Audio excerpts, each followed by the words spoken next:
Alright. The new ending, extended cut ending DLC, personally, I think the best case scenario is that it's just something to quell the masses. I simply believe that it's going to be something that literally, that's all it does. It just shuts people up so they actually have time to develop some real stuff. My personal thought is that they didn't have time to get all 16 endings into the game, and it just didn't seem frugal to actually give us 16 full-blown endings in the game. I think that the single-player DLC will add content and add decisions. Because if you notice, this is the game where I feel like we've had the least amount of decisions. And even though the few that we've had have been so big, it doesn't seem to affect what happens next. Things happen regardless. And there's nothing you can do about them. Things that lead us into this ending that we get.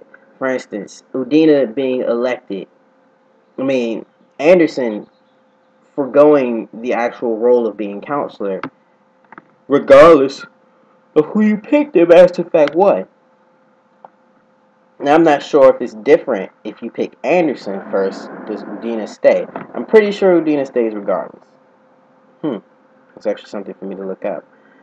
But if it's true that no matter who you pick this counselor, which according to the guide it says no matter who you pick this counselor, Udina will be counselor at the time. What if that was part of it? What if in the DLC you can make it so that Anderson didn't quit off the council if that's who you chose, and if you chose freaking Udina, well then you were wrong in the first place, and I don't know why you chose that fucker. But what if the DLC allows you to say change that fact? How does that affect the entire storyline from then on? Well, for one, the coup shouldn't happen at that point. I believe the coup doesn't happen if Udina isn't in a position to take over the council. Take over the galactic community. It wouldn't matter. It wouldn't matter whether he did the coup or not, because it wouldn't work either way. If Anderson is actually our counselor, maybe, I'm not sure, but I just feel like things might turn out differently without that coup. I feel like the coup is how they found out about Bessie in the first place, and what made them attack Bessie in the first place. Cerberus spies all throughout the Citadel was partially by influence of that of Donald Udina, which he wouldn't have as much influence if his ass was not a counselor. So if Anderson was the counselor, maybe they don't find out about Bessie. Maybe we get to Vendetta first without any interruption or without it being stolen by that of by Kai Ling. So we never tracked down Cerberus for the same purpose.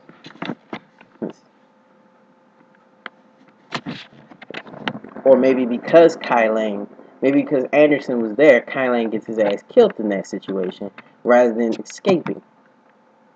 But Anderson knew who he was dealing with. He comes in, he takes that nigga down, and that's the end of it. And now nobody's there to stop us. Nobody relevant is there to stop us when we go to Thessaly.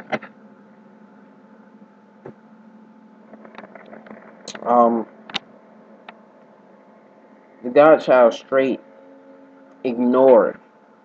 Godchild straightly ignores what we do, what we accomplish between the Geth and the Quarians, between the Solarians, the Turians, and the Krogan. It's saying you save Rex. When you cure the genophage, that ends all real conflict there. We've literally ended. Commander Shepard himself has ended all the conflict in the galaxy at this point. When you get to there, one way or another, or really well if you actually if you saved everyone in through Mass Effect 1 and 2, a lot of people come back and help you out, and you end up pretty much securing galactic peace amongst, even the worst of feuds, like the Krogan and the Turians and the Solarians and the Quarians and the Geth. Giving the Quarians back Rannoch in the process. So, in all truth, I just feel like that what's going to end up happening is they're going to end up posting this extended cut. We're going to get it. It's going to make things make sense, but it's still going to be just as unsatisfying as it was in the first place. And they know that. They knew it from the beginning. So then they come out with their real DLC, and the real DLC adds options and decisions. They give you more reasons to play through the entire game or pick up the game, period. Because if you notice, which I'm really mad about, is that Mass Effect 3 in store has dropped down to like $39.99. It say GameStop new, which is crazy for me. And there's a lot of games that are at that kind of price range now because of dumb stuff, but particularly that. And that's shocked the all holy crap out of me. The game came out in fucking March. Are you serious?